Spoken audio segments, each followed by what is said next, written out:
ಹೀಗಾಗಿ ಅದಕ್ಕೆ ಹೊಡೆದು ಬಿದ್ದ ಈ ನೆಲೆಯಲ್ಲಿ ನಮ್ಮ ಆಟಗಾರರು ಟೆಸ್ಟ್ಗಳಲ್ಲಿ ಸೋಲ್ತಾ ಇದ್ದಾರಾ, ಸ್ವಯಂ ಕಳೆದುಕೊಳ್ತಾ ಇದ್ದಾರಾ, ಫೀಲ್ಡಿಂಗ್ದಲ್ಲೇ ತಮ್ಮ ವ್ಯಕ್ತಿತ್ವವನ್ನು ಬೆಳೆಸ್ಕೊಳ್ತಾ ಇಲ್ವಾ, ಬಾಲಿಂಗ್ದಲ್ಲೇ ಇನ್ನೂ ಅಷ್ಟು ಏನಪ್ಪ ನಿಖರತೆ ತರ್ತಾ ಇಲ್ವಾ, ಸ್ಪಿನ್ಗಳನ್ನು ಸರಿಯಾಗಿ ಆಡುವಂಥದ್ದು ಮತ್ತು ಆಡಿಸುವಂಥದ್ದು ಎರಡೂ ಕಡಿಮೆ ಆಗ್ತಾ ಇದೆಯಾ?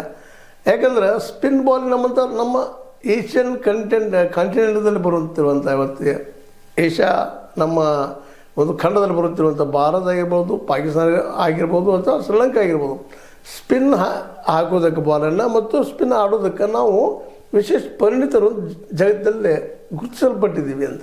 ಇಂಥ ಸಂದರ್ಭದಲ್ಲೇ ಇವುಗಳಲ್ಲೂ ಸಹಿತ ನಾವು ವೀಕ್ ಆಗ್ತಾ ಇದ್ದೀವಾ ಟೆಸ್ಟ್ಗಳಲ್ಲಿ ಅಂತೇಳಿ.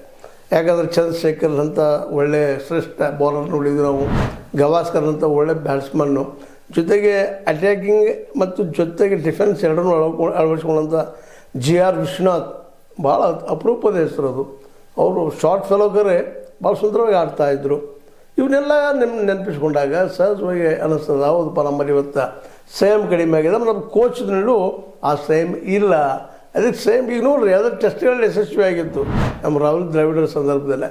ಕಾರಣ ಅಂದರೆ ಎರಡಕ್ಕೂ ಅಡಾಪ್ಟ್ ಆಗಿದ್ದರು ಅವರು, ಒಂದು ಟೆಸ್ಟಿಗೂ ಇನ್ನೊಂದಕ್ಕೂ ಒಂದು ದಿನದ ಆಟಗಳಿಗೂ. ಆದರೂ ಟೆಸ್ಟ್ದ ಆಟ ಅವ್ರನ್ನ ಭಾಳ ಇತ್ತು. ಅವ್ರಿಗೆ ಗೋಡೆ ಅಂತ ಕರಿತಾಯಿದ್ರು, is wall of the cricket ಅಂತೇಳಿ. ನಿಂತು ನಮಗೂ ಬಾಲ್ನಲ್ಲಿ ನಿಂತು ಬಿಡೋದೇ ಇಲ್ಲ ಅವರು ಅಂತೇಳಿ. ಹೀಗಾಗಿ ಅಂಥ ಆಟ ಗವಾಸ್ಕರ್